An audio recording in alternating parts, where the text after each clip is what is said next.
ত্রিপুরা বিধানসভার গরিমা নষ্ট করা চলছে না, চলবে না। স্পিকারের হাত ধরে ত্রিপুরা বিধানসভার গরিমা নষ্ট করা চলছে না, চলবে না। এই গণতন্ত্র সুরক্ষায় ত্রিপুরাবাসী এগিয়ে আসুন। গণতন্ত্র সুরক্ষায় ত্রিপুরাবাসী এগিয়ে আসুন। গণতন্ত্র সুরক্ষায় ত্রিপুরাবাসী এগিয়ে আসুন। স্পিকারের হাত ধরে ত্রিপুরা বিধানসভার গরিমা নষ্ট করা চলছে না, চলবে না। মানছি না, মানবো না। ত্রিপুরা বিধানসভার গরিমা নষ্ট করা মানছি না, মানবো না। স্পিকারের হাত ধরে ত্রিপুরা বিধানসভার গরিমা নষ্ট করা মানছি না, মানবো না। এই বিধানসভার গরিমা নষ্ট করা হচ্ছে কেন? জবাব চাই, জবাব দাও। ত্রিপুরার বিধানসভার গরিমা নষ্ট করা হচ্ছে কেন? জবাব চাই, জবাব দাও। এই গণতন্ত্র সুরক্ষায় ত্রিপুরাবাসী এগিয়ে আসুন। এই গণতন্ত্র সুরক্ষায় ত্রিপুরাবাসী এগিয়ে আসুন। এই গণতন্ত্রে ত্রিপুরা বিধানসভার গরিমা নষ্ট করা হচ্ছে কেন? জবাব চাই, জবাব দাও। স্পিকারের হাত ধরে ত্রিপুরা বিধানসভার গরিমা নষ্ট করা হচ্ছে কেন? জবাব চাই, জবাব দাও। ত্রিপুরার একটি বিশেষ জনগোষ্ঠীকে অবমাননা মানছি না, মানবো না। ত্রিপুরার একটি বিশেষ জনগোষ্ঠীকে অবমাননা করা মানছি না, মানবো না। এই রতনলাল নাথকে বাঁচানোর ষড়যন্ত্র ব্যর্থ করুন। সাম্প্রদায়িক বিষ ছড়ানোর ষড়যন্ত্রের সঙ্গে যুক্ত রতনলালকে রক্ষা করার জন্য সব ষড়যন্ত্র ব্যর্থ করুন। ত্রিপুরা বিধানসভার গরিমাকে নষ্ট হতে দিচ্ছি না, দেব না। ত্রিপুরার বিধানসভার গরিমাকে নষ্ট হতে দিচ্ছি না, দেব না। ত্রিপুরা বিধানসভার গরিমাকে নষ্ট করতে দিচ্ছি না, দেব না।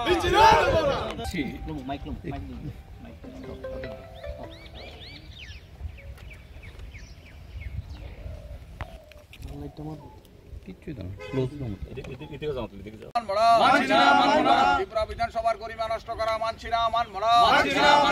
জাতের নামে বরজাতি মানছি না, মানবো না। কোন জাতকে বিশেষ করে লক্ষ্য করে এই ধরনের বক্তব্য মানছি না, মানবো না। ত্রিপুরার জাতি গোষ্ঠীকে লক্ষ্য করে এই ধরনের অবমাননা মানছি না, মানবো না। ত্রিপুরার জাতি উপজাতি রক্ষায় আমরা লড়ছি, লড়বো। ত্রিপুরার জাতি উপজাতি রক্ষায় আমরা লড়ছি, লড়বো। ত্রিপুরা বিধানসভার গরিমা নষ্ট হতে দিচ্ছি না, দেব না। ত্রিপুরা বিধানসভার গরিমা নষ্ট হতে দিচ্ছি না, দেব না। স্পিকারের হাত ধরে ত্রিপুরার বিধানসভার গরিমা নষ্ট হতে দিচ্ছি না, দেব না। বিধানসভা এবং মহাকরণের চত্বরে সংবিধান প্রণয়নকারী ডক্টর বি.আর. আম্বেদকরের মূর্তির পাদদেশে আমরা এখানে এসেছি।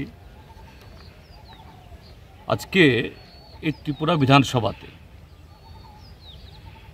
যে সংবিধান রচিত হয়েছে ডক্টর বি.আর. আম্বেদকরের হাত ধরে, সেই সংবিধানের হাত ধরে যারা আজকে মন্ত্রী হয়েছেন, বিধায়ক হয়েছেন, শাসক দলের সদস্য যারা, আর বিধানসভা পরিচালনার জন্য অধ্যক্ষের আসনে যিনি বসেছেন, তার হাতেই বিধানসভার চেয়ারে বসে সংবিধান আজকে পদদলিত হয়েছে, অপমানিত হয়েছে। বিধানসভা এখন আজকে ত্রিপুরা রাজ্যের বিভিন্ন প্রান্তে অপরাধীদের বাঁচানোর জন্য যেমন প্রশাসনকে অচল করে সর্বত্র দুর্নীতি, মিথ্যাচার, ম্যানিপুলেশন, তার যে সংক্রামকতা এমন জায়গায় পৌঁছেছে, এই সংক্রমণ থেকে আজকে বিধানসভাও সুরক্ষিত না। গতকাল আমাদের বিরোধী পক্ষের তরফ থেকে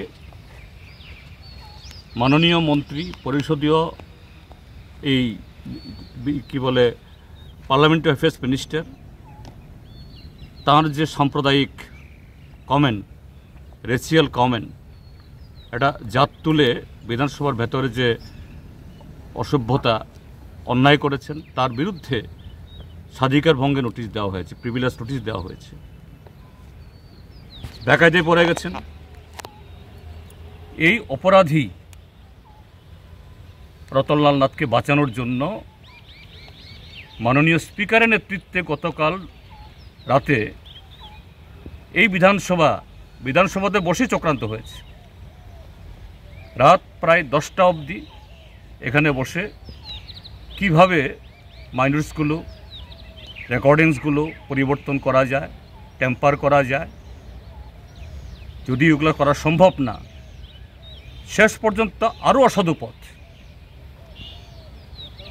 যে কোনো অফিসে, যে মহাকরণ আমাদের ডান দিকে, যে কোনো অফিসে যদি কোনো নোটিশ দেওয়া হয়, সেই নোটিশ তার যে রিসিপ্ট অ্যান্ড ডিসপাস, ওইখানে যেটা আসবে এটাই হলো তার সিরিয়াল, ওইটাই হবে তার ক্রোনোলজি, ক্রমিক সংখ্যা বসাবে সেখান থেকে, যে সময়ে বা যে নাম্বারে। কিন্তু আমি যে নোটিশটা দিয়েছি তার আগে নোটিশ পড়েনি, বিধানসভা চলাকালীন এই সময় অবধি পড়েনি। কি করবে? অগত্যা মিথ্যাকে সত্য বানিয়ে, দিনকে রাত বানিয়ে আজকে এই স্পিকার বলছেন পরিষদীয় মন্ত্রীর পিএ নাকি অধ্যক্ষ সাহেবের পিএর কাছে চিঠি দিয়েছেন। পরিষদীয় মন্ত্রীর পিএ কি বিধানসভার কোন সেকশন, কোন জায়গায়, রিসিপ্ট অ্যান্ড ডিসপাস কোন জায়গায় জানেন না? পরিষদীয় মন্ত্রী তো প্রায় দিনের 3 বার বিধানসভায় যান, তার স্টাফও যান।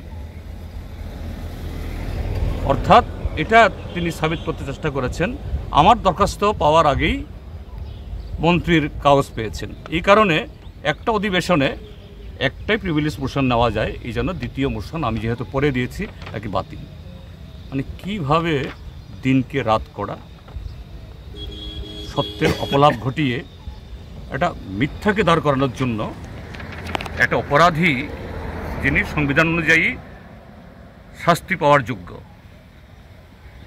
সংবিধানের নামে শপথ গ্রহণ করে কোনো মন্ত্রী, কোনো বিধায়ক এইভাবে সাম্প্রদায়িক কমেন্ট করতে পারেন না, বক্তব্য রাখতে পারেন না। এই অপরাধীকে বাঁচানোর জন্য মাননীয় স্পিকার আজকে এই ঘটনাটা ঘটল, যা ত্রিপুরা রাজ্যের বিধানসভার ইতিহাসে এরকম কলঙ্ক আর দ্বিতীয় দিকে হয়নি। আমরা তার জন্যই প্রতীকী হলেও এই ডক্টর বি আর আম্বেদকরের এই মূর্তির পাদদেশে আমরা আসলাম, তাকে সাক্ষী রেখেই সংবিধান বাঁচানোর শপথে এই মিথ্যাচারের বিরুদ্ধে বিধানসভার গরিমা, পবিত্রতা, সংবিধানের যে ঐতিহ্য, তার যে এই কি বলে কাঠামোকে ভাঙার জন্য যে আজকে চেষ্টা চলছে, আমরা এই প্রতিবাদ ধ্বনিত করার জন্য এখানে আজকে এসেছি।